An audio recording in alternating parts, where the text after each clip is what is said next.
나는 연민, 45세 전직 소방관이다. 지금 돌이켜보면 그날의 냄새와 소음, 그리고 그 불길 속에서 만난 작은 생명은 내 인생을 완전히 바꿔놓았다. 10년 전의 겨울이었다. 그날은 평소와 다름없이 시작했다. 새벽부터 울려 퍼진 화재 신고에 나는 곧장 출동했다. 경기도의 한 오래된 창고가 불길에 휩싸였다는 소식이었다. 차를 몰고 현장에 도착했을 때 이미 사방은 시뻘건 불꽃과 검은 연기로 뒤덮여 있었다. 숨조차 제대로 쉴 수 없을 정도로 짙은 연기가 코를 찔렀고 사람들의 비명과 경찰의 무전 소리가 뒤섞여 있었다. 나는 주저하지 않고 소화기를 들고 창고 안으로 들어갔다. 그때 찢어지는 듯한 작은 울음소리가 들려왔다. 연기 사이로 겨우 보이는 그 작은 몸짓을 향해 다가갔다. 그곳엔 새끼 강아지 한 마리가 있었다. 몸은 이미 거의 불에 타고 숨조차 제대로 쉬지 못하는 상태였다. 그 순간 나도 모르게 눈물이 흘렀다. 살려야 한다. 나는 그 아이를 품에 안고 불길을 뚫고 빠져나왔다. 밖으로 나오자마자 동료들이 급히 물로 적신 천으로 강아지의 몸을 감싸주었다. 고통스러워서 신음하던 그 작은 생명체가 조금씩 숨을 돌리는 모습이 아직도 생생하다. 그 강아지를 그냥 두고 갈 수 없었다. 하지만 내 아내는 반대했다. 연민 씨, 그 아이는 우리 집에 맞지 않아. 우리 아이도 있는데. 그러나 내 마음은 이미 정해져 있었다. 집으로 데려가야 했다. 그 아이에게 이름을 지어주었다. 토리라고. 토리는 집에 오자마자 조심스럽게 우리 가족의 일원으로 스며들었다. 아내도 점차 마음을 열었고 특히 우리 아들 민수, 당시 4살짜리 아이는 토리와 눈빛을 주고받으며 금세 친구가 되었다. 민수는 토리를 보며 항상 웃었고 종종 몰래 김치밥이나 구운 생선을 조그맣게 떼어 토리에게 주곤 했다. 그때 나는 몰랐다. 이 작은 존재가 앞으로 우리 가족에게 얼마나 큰 의미가 될지, 그리고 10년 후 그 아이가 우리 삶을 구하는 영웅이 될 줄은 꿈에도 생각하지 못했다. 나는 아직도 그날 밤의 차가운 공기를 기억한다. 겨울 바람에 실려오는 한기, 그리고 산으로 둘러싸인 강원도 강릉 근처에서의 휴가 계획.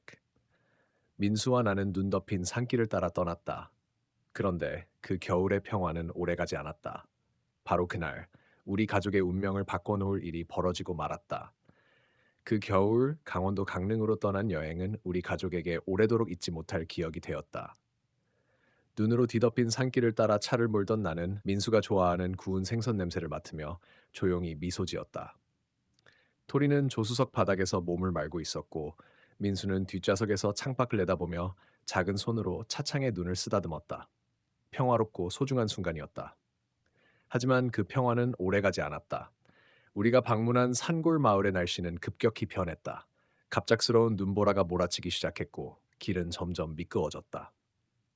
나는 경험 많은 운전사였기에 조심스럽게 차를 몰았지만 그 순간에도 불안감이 내 마음 한켠을 파고들었다. 아빠, 토리, 창밖 좀 봐. 눈이 진짜 많이 와요. 민수의 목소리가 들렸다. 나는 고개를 돌려 그를 바라보며 미소 지었다. 그래, 민수야. 눈이 많아지니까 조심해야 해. 그때 도로 옆 산비탈에서 눈이 갑자기 무너져 내리는 소리가 났다. 무거운 눈덩이가 바위와 나무를 따라 굴러떨어지며 굉음이 울려 퍼졌다. 나는 본능적으로 핸들을 꺾었지만 차는 미끄러져 길을 벗어나 절벽 쪽으로 급격히 떨어졌다. 아, 안 돼! 민수가 소리쳤다. 나는 차가 미끄러지는 것을 느끼며 온몸에 힘이 들어갔다. 충격과 함께 차는 산 아래로 굴러떨어졌다. 창밖으로 보이는 하얀 눈과 나무들이 뒤섞여 휙휙 지나갔다. 나는 머리에 강한 충격을 느꼈지만 간신히 의식을 잃지 않고 깨어났다. 차는 멈췄고 외부는 온통 눈으로 뒤덮여 있었다.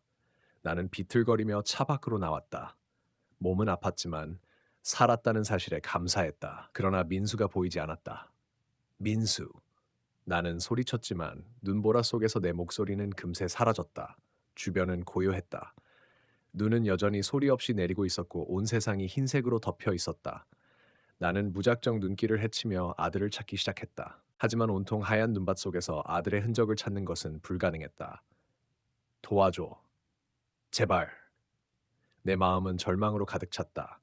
구급대원들과 경찰도 도착했지만 아무도 민수의 흔적을 찾지 못했다. 그들은 눈사태가 일어난 곳에서 수색 작업을 시작했지만 시간이 지나도 성과가 없었다. 나는 절망 속에서 며칠을 보냈다. 집으로 돌아갈 수도 없었고 가족도 이 상황을 받아들이기 힘들었다. 하지만 내 마음 한구석에는 희망의 불씨가 꺼지지 않았다. 그날 밤 눈 내리는 산골짜기에서 나는 혼자 있었다. 차가운 바람이 뺨을 때리고 내 안의 고통이 파도처럼 밀려왔다. 그때 멀리서 들려오는 낯익은 소리가 내 귀에 들어왔다.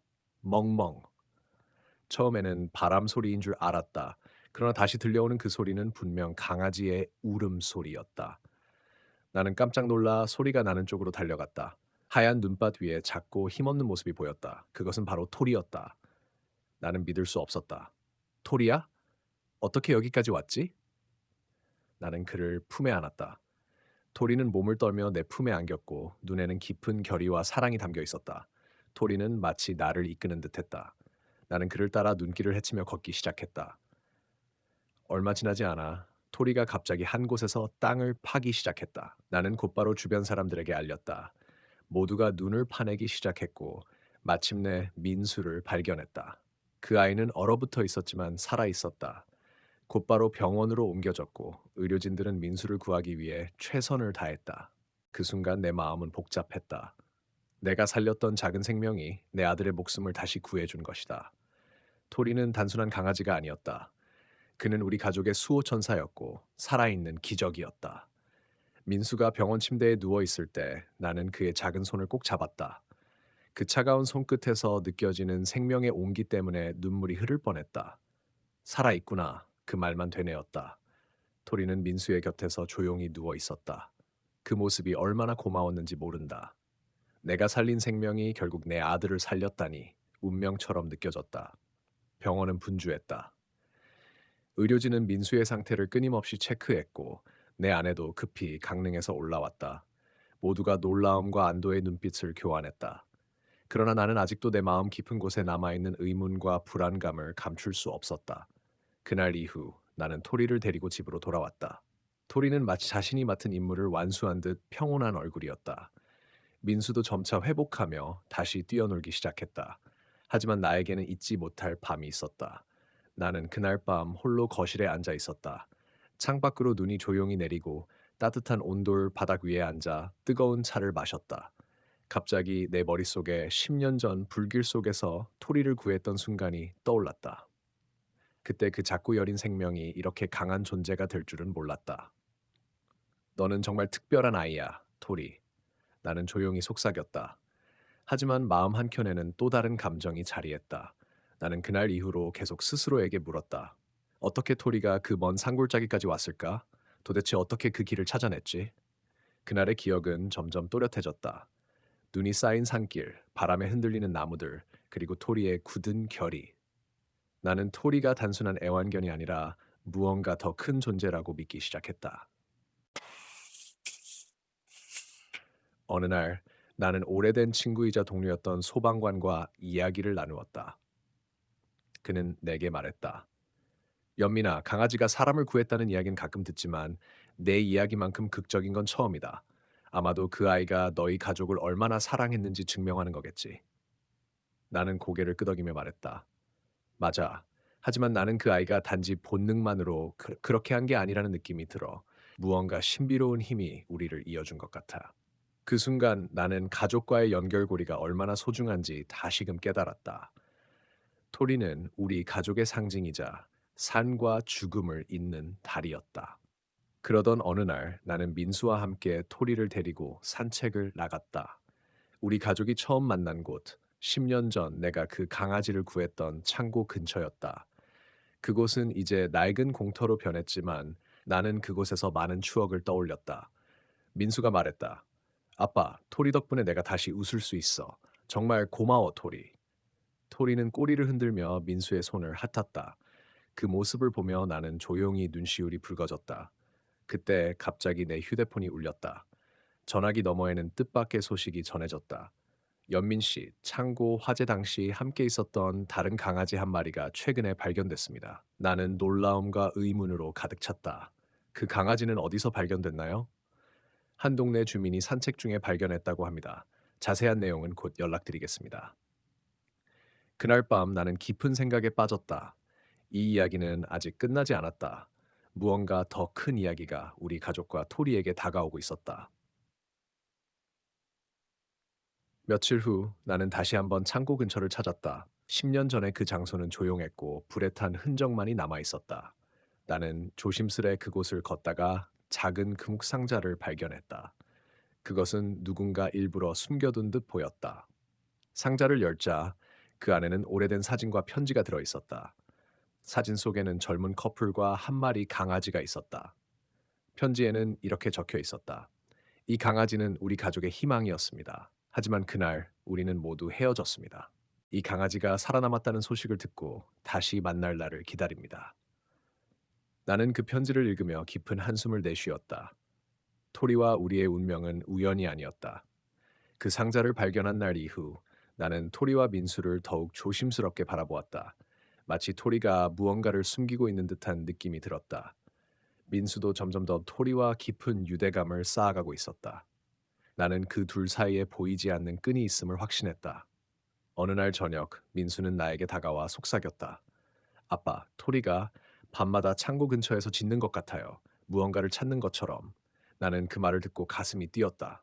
토리, 혹시 너는 무언가를 알고 있니? 마음속에서 묻고 또 물었다. 그날 밤, 나는 토리를 따라 창고 근처로 나갔다. 밤 공기는 차갑고 별빛만이 희미하게 주변을 비추었다. 토리는 조용히 앞장서며 산책로를 따라 걸었다. 그리고 갑자기 멈춰서서 깊은 어둠 속으로 고개를 돌렸다. 나는 그 방향을 바라보았다. 여기야. 토리가 낮고 단호하게 짖었다. 나는 조심스럽게 그쪽으로 다가갔다. 그곳에는 오래된 땅 속에 묻힌 듯한 작은 구멍이 있었다. 흙이 조금씩 무너져 내리며 뭔가 숨겨져 있음을 알렸다. 나는 토리와 함께 손으로 흙을 파내기 시작했다. 얼마 지나지 않아 낡은 가죽 상자가 모습을 드러냈다. 나는 상자를 들어 올리고 조심스럽게 뚜껑을 열었다. 안에는 낡은 일기장과 낡은 열쇠, 그리고 작은 목걸이가 들어 있었다. 나는 일기장을 펼쳐 읽기 시작했다. 그것은 10년 전 화재로 사라진 젊은 여성의 기록이었다. 그녀는 가족과 강아지에 대한 사랑, 그리고 절망과 희망을 일기장에 담았다. 나는 이 목걸이를 꼭 지켜야 한다. 이건 우리 가족의 마지막 약속이니까 내가 없어도 이 목걸이는 우리를 이어줄 것이다. 일기장 속 글귀가 나를 울컥하게 만들었다. 토리는 조용히 내 곁에 앉아 있었다. 그 눈빛은 무언가 간절함과 진실을 담고 있었다. 그 후 나는 이 일기장을 가지고 민수와 함께 조사를 시작했다. 우리는 일기장의 주인공과 그녀의 가족에 대해 더 알아내기 위해 노력했다. 그리고 놀랍게도 그녀는 바로 토리의 첫 주인이었다는 사실을 알게 되었다. 그 젊은 여성은 어린 시절부터 토리와 함께 자랐고 그 강아지를 가족처럼 사랑했다. 그러나 그날의 화재로 인해 모든 것이 무너졌고 토리는 도망치듯 우리 앞에 나타난 것이다. 민수는 그 이야기를 듣고 눈물을 흘렸다. 토리, 넌 정말로 우리 가족이었구나. 그래서 이렇게 우리 곁에 남아준 거구나. 나는 민수를 안으며 말했다. 맞아, 우리 모두 운명으로 이어져 있단다. 그러던 중 경찰서에서 연락이 왔다. 그 젊은 여성의 가족 중 한 명이 최근에 연락을 해왔다고 했다. 그녀의 남동생이었다. 그는 어릴 적 집을 떠난 후 소식이 끊겼다. 그가 다시 나타난 것은 우리가 발견한 일기장 덕분이었다. 나는 곧 그 남동생과 만나기로 했다. 그를 만난 순간 우리는 서로의 상처와 아픔을 이해했다. 그는 말했다. 언니가 남긴 이 일기장과 목걸이를 다시 보니 그 시절의 기억이 되살아났습니다. 이제 토리가 어떻게 여기까지 왔는지 알겠어요. 나는 고개를 끄덕이며 말했다. 토리는 단순한 강아지가 아니에요. 가족을 잇는 달이었습니다. 토리는 마치 걷고 있다. 그날 우리는 다시 창고를 찾았다. 그곳에서 함께 기도하며 잃어버린 가족과 희망을 기렸다. 토리는 마치 모든 것을 이해한 듯 조용히 우리 곁에 있었다. 민수는 토리에게 다가가 조용히 속삭였다. 토리야, 우리 가족이니까 끝까지 함께하자. 토리는 꼬리를 흔들며 민수를 바라보았다. 그 눈빛 속에는 말할 수 없는 사랑과 믿음이 담겨 있었다. 창고 근처에서 또 다른 강화했다네. 하지만 이 이야기는 여기서 끝나지 않았다. 그 다음 날 뜻밖의 소식이 또 들려왔다.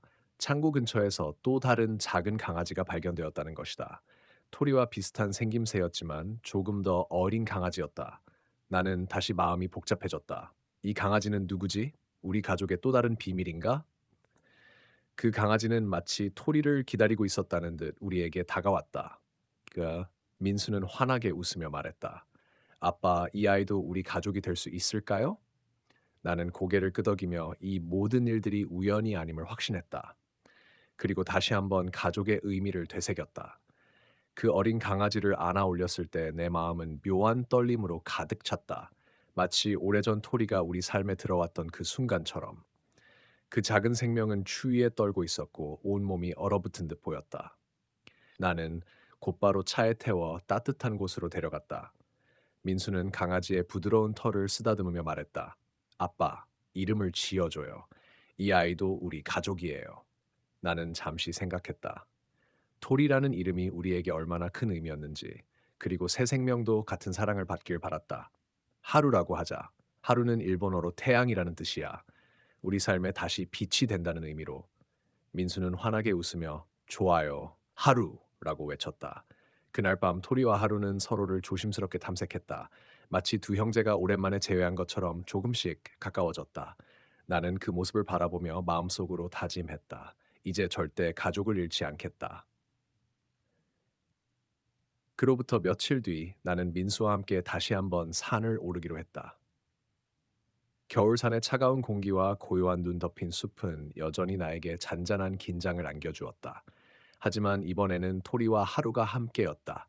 그들은 마치 내 옆에서 든든한 친구처럼 느껴졌다. 우리는 조심스럽게 눈길을 따라 올라갔다.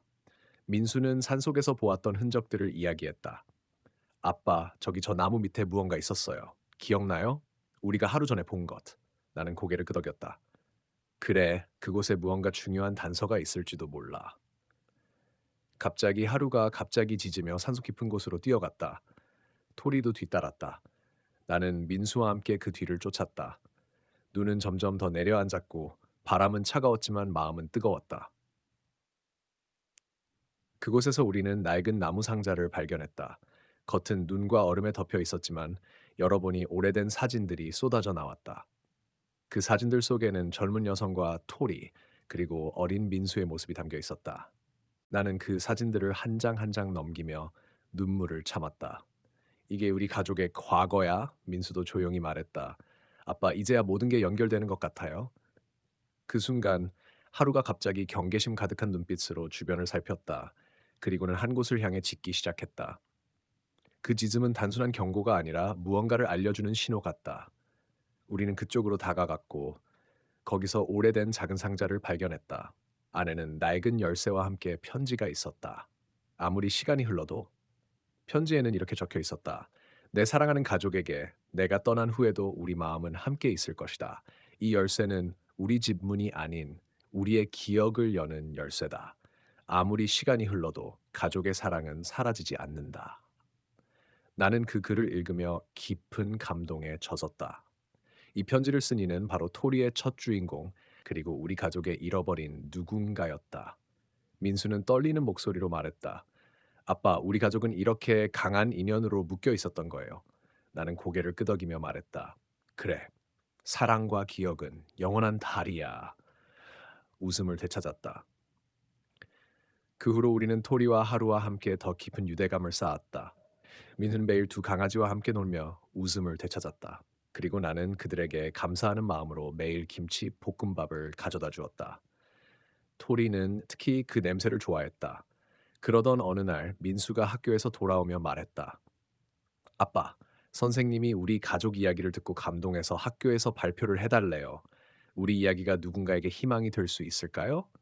나는 미소 지으며 말했다. 물론이지, 민수야. 우리의 이야기는 사랑과 용기의 이야기니까. 겨울이 지나고 봄이 왔다. 우리는 다시 산으로 가족 여행을 떠났다. 토리와 하루는 산책을 하며 즐거워했고 민수는 따뜻한 햇살 아래에서 뛰어놀았다. 나는 문득 과거를 떠올렸다. 화재가 나던 그날 토리를 구했던 순간, 그리고 지금 그 토리가 내 아들을 구한 기적. 인생은 참 묘한 인연으로 가득 차 있다. 토리야, 넌 우리 가족의 영웅이다. 나는 속삭였다. 토리는 내 손을 핥으며 조용히 꼬리를 흔들었다. 하지만 이 끝나지 않았다. 우리 가족에게는 아직 밝혀지지 않은 비밀과 앞으로 맞이해야 할 시련이 기다리고 있었다. 그리고 나는 알았다. 진정한 가족의 의미는 아무리 어려운 순간에도 서로를 믿고 지키는 것임을. 봄이 한창 무르익던 어느 날 나는 평화로운 일상을 보내고 있었다. 하지만 마음 한켠에는 늘 불안한 기운이 감돌았다. 토리와 하루가 우리 가족에게 가져다준 기적 이후에도 세상은 언제나처럼 예측할 수 없는 일들로 가득했다. 민수가 학교에 다녀오던 어느 오후 나는 평소처럼 토리와 하루를 데리고 산책을 나갔다. 그때였다. 멀리서 전화가 울렸다. 받자마자 목소리가 떨리고 있었다. 여보세요, 여기 소방서입니다. 민수가 사고를 당했다는 신고가 접수됐어요.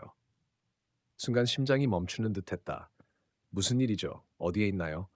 강원도 산골, 한적한 등산로에서 조난 신고가 접수됐습니다. 구조대가 출동 중입니다. 나는 숨을 고르고 바로 차에 올랐다. 토리는 내 옆에 앉아 내 손을 핥으며 위로해주는 듯했다. 그날 밤 나는 구조대에서 들은 이야기에 숨이 막혔다. 민수가 눈사태에 휩쓸려 깊은 눈 속에 갇혔다는 것이다. 구조대가 밤새 수색했지만 아직 찾지 못했다는 소식이었다. 나는 그제야 깨달았다. 10년 전 토리를 구했을 때 그 작은 생명이 나중에 내 아들의 생명을 구할 운명이 될 줄은 꿈에도 몰랐다. 이 아이가 우리 가족을 지켜줄 거야. 나는 굳게 믿었다. 다음 날 나는 집에서 토리와 하루를 데리고 다시 산으로 향했다. 토리는 전과 달리 눈에 띄게 긴장하고 있었다. 그의 코가 바닥을 스치며 냄새를 맡기 시작했다. 눈 덮인 산길을 따라가며 토리는 몇 차례 짖었다. 그 소리에 하루도 덩달아 짖으며 앞장섰다. 나는 조용히 뒤따랐다. 눈밭 위에 난 토리와 하루의 발자국이 길게 이어졌다. 그 순간 토리가 갑자기 멈춰서서 눈을 크게 떴다. 그리고는 짖기 시작했다. 짖음은 점점 커져 산속에 울려 퍼졌다. 나는 마음을 다잡고 토리가 짖는 방향으로 조심스럽게 발걸음을 옮겼다. 그곳에서 눈 속에 부분적으로 묻힌 무언가를 발견했다. 아, 민수였다. 그는 눈밭에 깊숙이 묻혀 있었지만 아직 숨을 쉬고 있었다. 나는 눈을 치우며 다급히 소리를 질렀다. 민수야, 괜찮아? 여기 있어. 그때 토리가 내 손을 핥으며 안심시키려는 듯했다. 그 순간 나는 뜨거운 눈물이 뺨을 타고 흘러내리는 것을 느꼈다. 구조대가 도착해 민수를 조심스럽게 들것에 올려 병원으로 급히 옮겼다. 병원에서 민수는 의식을 회복했다. 나는 그의 손을 꼭 잡고 말했다. 넌 정말 강하다, 아들아. 그리고 이 모든 건 토리 덕분이야. 민수는 미소 지으며 말했다. 아빠, 토리는 우리 가족이야. 그리고 항상 우리를 지켜줄 거예요. 그날 밤 나는 깊은 생각에 잠겼다. 10년 전 내가 살렸던 작은 생명이 이제는 우리 가족의 수호천사가 되었다는 사실이 믿기지 않았다. 며칠 후 나는 아내와 민수, 그리고 토리와 하루와 함께 산책을 나갔다. 가족 모두가 한데 모여 따뜻한 햇살 아래 걸었다. 나는 조용히 속으로 말했다. 인생은 예측할 수 없지만 우리가 서로를 믿고 사랑한다면 어떤 시련도 견딜 수 있다. 그 순간 토리가 나를 바라보며 꼬리를 흔들었다. 나는 그 눈빛 속에서 무한한 사랑과 희망을 보았다. 하지만 삶은 또 다른 시련을 예고하고 있었다. 나는 알지 못했다. 다음 겨울 또 한 번 우리의 운명을 뒤흔들 사건이 벌어질 것을. 그리고 그때 우리 가족은 다시 한번 기적이라는 단어를 믿게 될 것이다. 그 겨울은 평소보다 더 매서웠다. 눈은 끊임없이 내렸고 산골짜기는 하얀 이불을 덮은 듯 고요했다. 나는 가족과 함께 집안 벽난로 앞에 모여 앉아 따뜻함을 나누었지만 마음 한구석에는 알 수 없는 불안이 자리 잡고 있었다. 민수가 퇴원한 후에도 완전히 회복하지 못해 몸이 약해 보였다. 아내는 걱정스러운 눈빛으로 그를 지켜보았고 토리와 하루도 어딘가 모르게 조심스러워 보였다. 특히 토리는 평소보다 더 자주 창밖을 응시하며 낯선 소리에 민감하게 반응했다. 무슨 일이 있는 걸까? 나는 속으로 중얼거렸다. 그날 저녁 나는 토리의 이상 행동에 다시 한번 주목했다. 토리는 창문 옆에서 가만히 앉아 어두운 산 쪽을 바라보고 있었다. 그의 눈동자는 평소와 달리 반짝였고 몸은 긴장한 듯 떨리고 있었다. 토리야, 무슨 일이야? 나는 조심스레 다가가 그를 쓰다듬으며 말했다. 그 순간 멀리서 바람에 실려온 눈밭을 가르는 기척 소리가 들렸다. 토리는 갑자기 짖기 시작했고 하루도 곧바로 동참했다. 나는 문 밖으로 뛰어나갔지만 아무도 보이지 않았다. 그날 밤 나는 깊은 잠을 이루지 못했다. 뭔가 이상한 일이 벌어지고 있다는 느낌이 강하게 들었다. 아침이 밝자마자 나는 민수와 함께 등산 장비를 챙기고 다시 한번 그 산으로 향했다. 토리와 하루도 나를 따라왔다. 눈이 깊게 쌓여 있어 발걸음이 무거웠지만 토리는 앞장서서 길을 찾았다.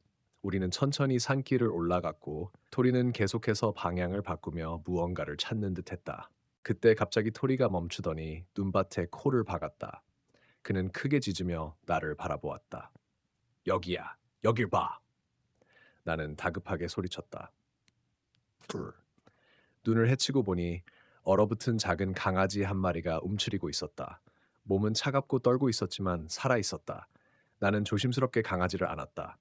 바로 그 순간 내 마음속에 10년 전 토리를 처음 구했을 때의 기억이 되살아났다. 이 아이도 누군가의 가족일 거야. 우리는 강아지를 데리고 집으로 돌아왔다. 아내는 따뜻한 물로 목욕을 시키고 민수는 손수 만든 밥을 가져다 주었다. 강아지는 마치 토리처럼 우리 가족의 새로운 일원이 되었다. 그날 밤 나는 창밖을 바라보며 생각에 잠겼다. 우리는 다시 한번 작은 생명을 구했다. 그리고 이 작은 생명이 또 다른 기적을 불러올 것이다. 스스레밤. 며칠 후 민수가 학교에서 돌아왔을 때 그는 강아지에게 복이라는 이름을 지어주었다. 민수는 복이가 자신처럼 새로운 시작을 할 수 있도록 따뜻하게 보살폈다. 토리와 하루도 보기와 금세 친해졌고 집안은 다시 활기로 가득 찼다. 나는 가족과 함께하는 이 순간들이 너무나 소중하게 느껴졌다.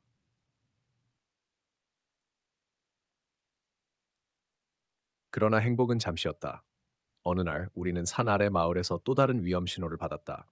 강력한 눈보라가 몰아치며 산중턱에 고립된 등산객들이 있다는 것이었다. 나는 즉시 구조대에 연락했고 토리와 함께 구조 활동에 참여했다. 민수도 아빠와 함께 가겠다고 고집했다. 우리는 다시 한번 가족과 동료들을 위해 힘을 합쳐야 했다. 산속으로 들어갈수록 바람은 더욱 거세졌고 눈은 눈보라가 되어 시야를 가렸다. 토리는 앞서가며 냄새를 맡았고 나는 뒤따르며 길을 안내했다. 그 순간 멀리서 사람들의 비명 소리가 들려왔다. 우리는 재빨리 달려가 보니 눈 속에 갇힌 등산객 한 명이 있었다. 그는 이미 체온이 떨어져 위험한 상태였다. 토리가 그를 향해 짖으며 안내했고 우리는 조심스럽게 그를 데리고 산 아래로 내려갔다. 민수는 놀라운 침착함으로 구급차가 올 때까지 그를 돌보았다. 구조를 마치고 돌아오는 길, 나는 민수를 바라보며 마음 깊은 곳에서 뿌듯함이 밀려왔다. 너는 정말 강한 아이야, 민수야. 아빠는 네가 자랑스럽다. 민수는 웃으며 말했다. 아빠, 우리 토리 덕분이에요. 토리가 없었으면 못 찾았을 거예요. 토리는 피곤한 듯 고개를 숙였지만 그 눈빛에는 자신감과 사랑이 가득했다. 그날 밤 집에 돌아와 벽난로 앞에 앉아 가족과 함께 따뜻한 차를 마시며 나는 다시 한번 결심했다. 어떤 시련이 닥치더라도 우리는 함께 이겨낼 것이다. 그리고 사랑하는 이들을 지킬 것이다. 눈 내리는 창밖을 바라보며 나는 조용히 중얼거렸다. 토리야, 너는 우리 가족의 진정한 영웅이다. 그리고 우리에게는 아직도 많은 이야기가 남아 있어. 그 겨울에 눈보라가 잦아들고 새벽이 밝아올 무렵이었다. 산속의 공기는 차갑고 맑았다. 하지만 마음 한켠에는 여전히 긴장감이 감돌았다. 민수와 나는 지난 구조 임무에서 느꼈던 두려움과 희망이 교차하는 감정을 안고 집으로 돌아왔다. 아빠, 토리가 정말 대단해요. 저희 가족을 지켜주는 수호천사 같아요. 민수가 작은 손으로 토리의 머리를 쓰다듬으며 말했다. 토리는 느긋하게 꼬리를 흔들었다. 그의 눈빛 속에는 자신과 우리 가족을 향한 무한한 충성심과 사랑이 담겨 있었다. 하지만 그날 밤 예상치 못한 일이 벌어졌다. 잠들기 직전 나는 낯선 전화 한 통을 받았다. 발신자는 가까운 마을의 한 주민이었다. 저희 마을 근처 산길에 강아지 한 마리가 계속 짖고 있어요. 뭔가 심상치 않은 일이 벌어진 것 같아요. 라는 말이었다. 나는 불안한 마음을 안고 토리와 민수를 데리고 다시 산길로 나섰다. 눈은 이미 거의 다 녹았지만 산속은 여전히 위험했다. 토리야, 이번에도 우리를 도와줘야 해. 나는 그의 귀를 살짝 쓰다듬으며 말했다. 산길에 들어서자 토리는 즉시 경계태세에 돌입했다. 그는 코를 땅에 대고 냄새를 맡으며 빠르게 앞으로 달렸다. 민수는 뒤를 따르며 조심스럽게 걷고 있었다. 조심해, 민수야. 여긴 아직도 미끄러울 수 있어. 나는 손전등을 비추며 말했다. 몇 분 후 토리가 갑자기 멈춰섰다. 그리고 낮게 짖기 시작했다. 나는 그의 시선이 머무는 쪽을 바라보았다. 눈 아래 작은 굴이 있었고 그 안에서 누군가가 흐느끼는 소리가 들렸다. 나는 즉시 굴 쪽으로 내려갔다. 굴 안에는 20대쯤 되어 보이는 청년 한 명이 있었다. 그는 다리를 다쳐 꼼짝하지 못하고 있었다. 그의 얼굴은 창백했고 입술은 푸르게 질려 있었다. 괜찮아요? 어디 다쳤나요? 내가 다가가 조심스레 물었다. 청년은 고개를 끄덕이며 눈사태 때문에 길을 잃었어요. 다리가 아파서 움직일 수 없어요. 라고 말했다.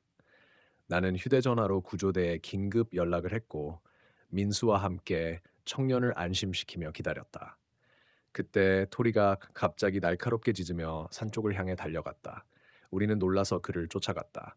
토리는 눈밭을 가르며 달리다가 오래전 내가 토리를 처음 만났던 그 불타는 창고 근처 작은 숲으로 우리를 안내했다. 그곳은 이제 조용한 공터가 되어 있었지만 나는 가슴이 먹먹해졌다. 토리야, 네가 여기 왜 왔니? 나는 떨리는 목소리로 말했다. 토리는 잠시 멈춰서 고개를 들어 하늘을 바라보았다. 그리고 다시 한번 낮고 부드럽게 짖었다. 그 순간 나는 토리가 그저 개가 아니라 우리 가족의 삶을 연결하는 특별한 존재임을 다시금 깨달았다. 구조대가 도착해 청년을 데려가고 우리는 집으로 돌아왔다. 하지만 내 마음은 그날 밤에도 편치 않았다. 민수는 잠들지 않고 나에게 물었다. 아빠, 토리는 어떻게 사람들의 위험을 알아챌 수 있어요? 나는 민수를 안으며 대답했다. 토리는 우리 가족의 수호천사야. 우리가 힘들 때마다 우리 곁에 있어주는 특별한 존재란다. 그 말을 하며 나도 모르게 눈물이 흘렀다. 다음 작이 네헤즈가 도착했다. 다음 날 아침 나는 토리와 함께 산책을 나갔다. 햇살이 눈부시게 쏟아지는 가운데 토리는 평소처럼 신나게 뛰어다녔다.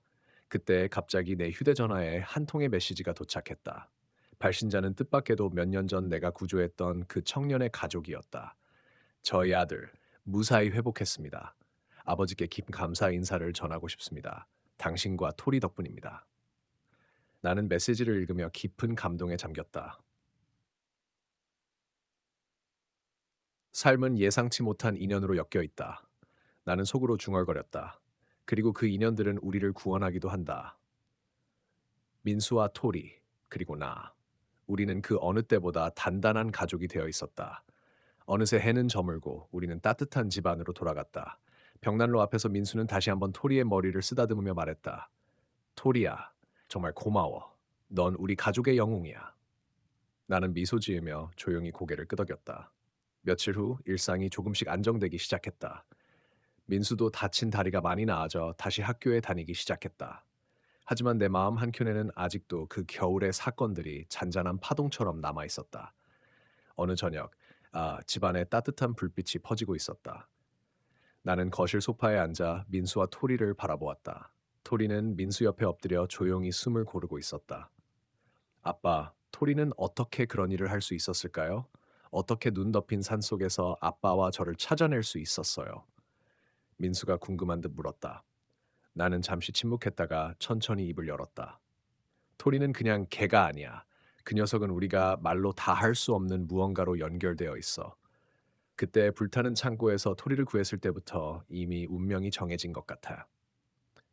민수는 고개를 끄덕이며 고요하게 내 말을 받아들였다. 오, 응. 그날 밤 나는 오래된 사진첩을 꺼냈다. 10년 전 불이 난 창고 앞에서 찍은 사진들, 그리고 토리가 처음 우리 집에 온 날의 사진까지. 사진 속 토리는 작고 여리고 약해 보였다. 하지만 눈빛만은 누구보다 강렬했다. 사진을 보며 나는 당시 내 마음속 이야기를 떠올렸다. 그때 아내는 내게 반대했지. 그 개는 문제만 일으킬 거야 라고. 하지만 난 알았다. 이 작은 생명이 우리 가족에게 얼마나 큰 의미가 될지. 며칠 후 나는 또 한번 토리와 함께 산책을 나갔다. 이번에는 산책로 끝자락에 있는 작은 마을 축제가 열리고 있었다. 토리, 오늘은 특별한 날이야. 축제에 가서 사람들도 만나고 즐겨보자. 나는 말하며 토리의 목줄을 잡았다. 마을 광장에는 사람들의 웃음소리가 가득했다. 아이들은 떡볶이를 먹으며 뛰어다니고 어른들은 김치전과 막걸리를 나눠 마셨다. 토리는 사람들 사이를 천천히 걸으며 조용히 냄새를 맡았다. 그는 언제나 그렇듯 낯선 이들에게도 친근하게 다가갔다. 축제 한복판에서 나는 우연히 구조된 청년의 가족을 만났다. 그들은 나를 반갑게 맞아주었다. 소방관님, 정말 감사드려요. 우리 아들이 다시 웃을 수 있게 된 건 당신과 토리 덕분입니다.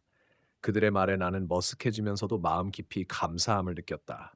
토리가 없었으면 불가능했을 거예요. 토리는 우리 가족의 영웅이에요. 청년의 어머니가 눈물을 글썽이며 말했다. 나는 고개를 숙이며 말했다.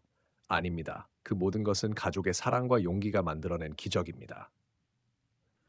축제가 끝나고 집으로 돌아오는 길, 토리가 갑자기 멈춰섰다. 그리고 주변을 경계하는 듯 귀를 세웠다. 무슨 일이야, 토리? 나는 조심스레 물었다. 토리는 낮게 짖으며 산 쪽으로 시선을 고정했다. 나는 불안한 마음을 안고 토리를 따라갔다. 그곳에서 한 노인이 토리에 대해 이야기를 꺼냈다. 이 개가 바로 그날 불구덩이에서 살려낸 그 강아지지요. 정말 대단한 아이예요. 노인은 조용히 웃으며 덧붙였다. 어쩌면 이 토리가 당신 가족뿐 아니라 우리 마을에도 희망을 가져다 준 걸지도 몰라요. 아, 마음속으로 중얼거렸다. 집에 돌아온 나는 다시 한번 토리와 민수를 바라보았다. 인생은 참 신비롭다. 우리가 미처 알지 못하는 무언가가 우리를 이끌고 있다. 나는 마음속으로 중얼거렸다. 토리는 고개를 살짝 숙이며 내 무릎 위에 머리를 올렸다. 민수도 옆에서 조용히 미소 지었다. 아빠, 우리 토리가 진짜 영웅이에요. 민수가 말했다. 나는 그 말을 들으며 따뜻한 감동이 밀려왔다. 아, 그 나는 결심했다. 그리고 나는 결심했다. 이 이야기를 꼭 세상에 전해야겠다. 내가 겪은 기적 같은 사건, 가족과 토리의 이야기. 이 이야기가 누군가의 희망이 되고 사랑과 용기의 힘을 전할 수 있기를. 겨울이 다시 찾아온 어느 날, 나는 토리와 민수를 데리고 산을 찾았다. 10년 전 그 눈보라가 몰아쳤던 그 산, 그리고 그날의 아찔한 기억이 생생히 떠올랐다. 눈부신 설원 위에 민수는 토리와 함께 뛰어놀고 있었다. 토리는 여전히 활기찼고 눈 속에서 그 작은 발자국들이 깊게 찍혀 있었다. 나는 한참 동안 그 모습을 지켜보며 마음 깊은 곳에서부터 차오르는 감정을 억누를 수 없었다. 아빠, 토리가 정말 우리 가족을 지켜준 거예요. 민수가 말하며 내 손을 꼭 잡았다. 나는 눈가가 촉촉해지면서도 미소를 지었다. 그래, 토리는 우리 가족의 수호천사야. 그날 산을 내려오던 길, 우리는 그때 차가 떨어졌던 절벽 근처에 들렀다. 차가 쓸쓸히 놓여 있었지만 그보다 더 깊은 곳에 누워있던 민수의 모습이 떠올라 숨이 막혔다. 나는 깊은 숨을 쉬고 조용히 말했다. 그날 내가 살렸던 작은 생명이 결국 내 아들을 구했어. 토리는 나의 영웅이자 나의 가족이야. 삶은 우연이 아니라 필연일지도 몰라. 민수와 토리는 내 곁에서 꼬리를 흔들며 나를 바라보았다. 집으로 돌아온 저녁, 나는 조용히 거실에 앉아 과거를 회상했다. 토리를 처음 만났던 그 불타는 창고, 그때의 절망과 희망이 교차하던 순간들, 그리고 10년이 지나 이렇게 가족이 된 지금. 문득 전화기가 울렸다. 받으니 그날 눈 속에서 민수를 발견한 구조대장님의 목소리였다. 아, 용민 씨. 혹시 토리 이야기를 사람들에게 전하고 싶으세요? 많은 분들이 감동받을 거예요. 나는 잠시 생각하다 답했다. 네, 이 이야기는 모두가 들어야 할 기적입니다. 다음 날 나는 지역 방송국에 출연해 내 이야기를 나누었다. 인터뷰 중에 눈물이 흘렀고 나는 진심으로 말했다. 인생은 우리에게 시련을 주지만 그 속에 숨겨진 사랑과 용기가 있습니다. 토리는 그 증거입니다. 방송이 나간 후 수많은 시청자들이 응원의 메시지를 보내왔다. 그중 한 어린이가 편지를 보냈다. 아저씨, 토리처럼 용기 있는 친구가 되고 싶어요. 나는 그 편지를 보며 다시 한번 마음속 깊이 다짐했다. 앞으로도 사랑과 희망하는 사람이 되어야겠다.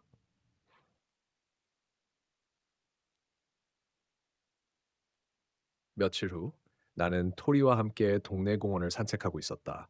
갑자기 토리가 나를 향해 짖기 시작했다. 그 소리는 한마디 말처럼 선명했다. 우리는 함께다. 어떤 시련도 이겨낼 수 있어. 나는 토리의 머리를 쓰다듬으며 말했다. 맞아, 토리야. 우리 가족은 언제나 함께야. 그 순간 나는 눈앞에 펼쳐진 하늘을 올려다보았다. 저 멀리 반짝이는 별들이 우리를 지켜보고 있었다. 그날 밤 나는 조용히 일기장에 적었다. 내가 구한 작은 생명이 10년 뒤 내 아들을 구했다. 이건 우연이 아니라 운명이었다. 토리와 함께한 시간들은 내 인생 최고의 선물이다. 눈물을 닦으며 나는 다시 한번 가족을 꼭 안았다. 우리의 이야기는 끝나지 않았다. 앞으로도 우리는 함께 걸어갈 것이다. 그리고 민수는 토리에게 이름을 지어주었다. 토리, 너는 우리 가족의 빛이야. 토리는 조용히 꼬리를 흔들며 내 곁에 다가와 머리를 내 무릎에 올렸다. 그 순간 나는 알았다. 우리가 서로를 구하고 사랑하며 함께 살아가는 이 순간이야말로 진정한 기적임을.